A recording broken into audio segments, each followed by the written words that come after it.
નમસ્કાર, આપ જોઈ રહ્યા છો નેશન પ્લસ ન્યૂઝ. હું છું આપની સાથે હેતલ ગોયલ. દાહોદ આમ આદમી પાર્ટી દ્વારા દેવગઢ બારિયા અને ધાનપુર તાલુકાના તમામ ગામોમાં મનરેગા શાખામાં મોટા પાયે ભ્રષ્ટાચાર થયો હોવાના કારણે વિકાસ અધિકારીને આવેદનપત્ર આપવામાં આવ્યું છે. દાહોદના ધાનપુર અને દેવગઢ બારિયા તાલુકાના તમામ ગામોમાં મનરેગા શાખામાં છેલ્લા 5 વર્ષમાં મટીરીયલ્સના કામોમાં ખૂબ મોટા પાયે ભ્રષ્ટાચાર થયેલ છે, જેવા કે ડેમ, નહેર, માટી metal road, RCC, cattle shed, સંરક્ષણ દિવાલ, કુવા તથા તમામ મટીરીયલ્સના કામોમાં શ્રી રાજ કન્સ્ટ્રક્શન કો, પીપોરા, રાજ ટ્રેડર્સ, એનજે એન્ટરપ્રાઇઝ એજન્સીઓ દ્વારા ખૂબ મોટા પાયે ભ્રષ્ટાચાર કરેલ છે અને સ્થળ પર કોઈ પણ પ્રકારનું કામ કરેલ નથી અને ખોટા બિલો પાસ કરી દીધેલ છે. તે સંદર્ભે આવેદનપત્ર આપવામાં આવ્યું કે તમામ ધાનપુર અને દેવગઢ બારિયા તાલુકાના તમામ ગામોમાં મટીરીયલના કામોની તપાસ કરવામાં આવે અને જવાબદાર તમામ અધિકારીઓ પર કાયદેસરની કાર્યવાહી કરવામાં આવે અને તમામ એજન્સીઓના માલિક પર કાયદેસરની કાર્યવાહી કરવામાં આવે એ બાબતે આવેદનપત્ર આપવામાં આવ્યું. તેમાં 15 દિવસમાં કોઈ પણ પ્રકારની કાર્યવાહી કરવામાં નહીં આવશે તો આમ આદમી પાર્ટી દ્વારા તમામ ગામોમાં મીડિયા પત્રકાર સાથે રાખીને સ્થળની તપાસ કરવામાં આવશે. તેની સંપૂર્ણ જવાબદારી તંત્રની રહેશે, જેમાં દાહોદ જિલ્લા પ્રમુખ રાકેશભાઈ બારિયા, દાહોદ જિલ્લા યુવા મોરચા પ્રમુખ કૃષ્ણા ચારેલ, લીમખેડા તાલુકા પ્રમુખ સચિન રાવત, આશીષભાઈ ડામોર, મહેન્દ્રભાઈ માવી, સામાજિક કાર્યકર્તા નિર્મલભાઈ ચારેલ હાજર રહ્યા હતા. આજ રોજ અમે ધાનપુર તાલુકા વિકાસ અધિકારી શ્રીને જે તાલુકા પંચાયત ઉપર જે આવેદનપત્ર આપવા માટે આવ્યા હતા, ત્યાં કને અમે આવેદન આપ્યું છે કે જે ધાનપુર તાલુકાની અંદર 100 કરોડની ઉપર મનરેગા યોજનાનું કૌભાંડ થયેલ છે,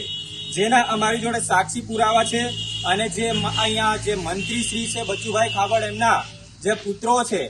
એમની એજન્સીઓ દ્વારા જે આ કૌભાંડ કરવામાં આવેલું છે, જેના આ પુરાવા સાક્ષી સાથે અમે અહીંયા આવેદનપત્ર આપ્યું છે અને આની જે કાયદાકીય રીતે આની તપાસ થાય અને જે અધિકારીઓના જે હાથની અંદર જે જવાબદારીઓ છે, જવાબદારી પ્રમાણે સ્થળ ચકાસણી થાય અને જો સ્થળ ચકાસણી ના થાય તો અમે આમ આદમી પાર્ટી આખા દાહોદ જિલ્લાની ટીમ વતી અમે દરેક ગામની અંદર સ્થળ ચકાસણી કરવા માટે ઉતરવાના છીએ, જેની જે અમને એનો પૂરો પબ્લિકને ન્યાય મળે અને જે લોકોના જે પૈસા જે આવી રીતના આ કૌભાંડ થયેલા છે એ લોકોના શું કહેવાય પરત આવી રીતના મળે, એ માટે અમારી આ માંગ છે. આજરોજ દેવગઢ બારિયા તાલુકા પંચાયત પર આવેદનપત્ર આપવામાં આવ્યું છે આમ આદમી પાર્ટી દાહોદ જિલ્લા દ્વારા, જે આપણા માનનીય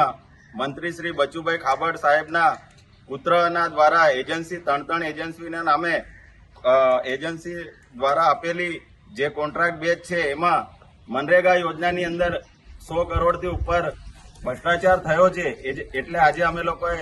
આમ આદમી પાર્ટી દ્વારા દેવગઢ બારિયા તાલુકા પંચાયત પર આવેદનપત્ર આપ્યું છે અને સાથે અમારી જોડે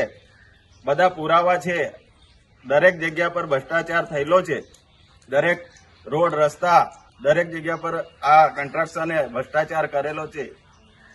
તો દિન 15 ની અંદર જો આ ભ્રષ્ટાચાર બહાર ખુલ્લો પાડવામાં નહીં આવે તો આમ આદમી પાર્ટી દિન 15 ની અંદર આખા જિલ્લાની તમામ પાર્ટીના કાર્યકર્તાઓ દ્વારા દરેક સ્થળ પર જઈ અને ચકાસણી કરવામાં આવશે અને ભ્રષ્ટાચાર બહાર પાડવામાં આવશે. એમાં ડીડીઓ શ્રી અને ટીડીઓ શ્રી અને જે મામલતદાર સહિતના દરેક અધિકારીઓ હાજર રહી અને આ તપાસ કરે એવી અમારી માંગ છે. Shailesh Kumar Rathod, Nation Plus News, Dahod. સમાચારોના સતત અપડેટ મેળવવા માટે અમારી નેશન પ્લસ ન્યૂઝની યુટ્યુબ ચેનલને સબસ્ક્રાઇબ કરો, બેલ આઇકન દબાવો અને જોડાયેલા રહો ફેસબુક, ઇન્સ્ટાગ્રામ અને ટ્વિટર પર.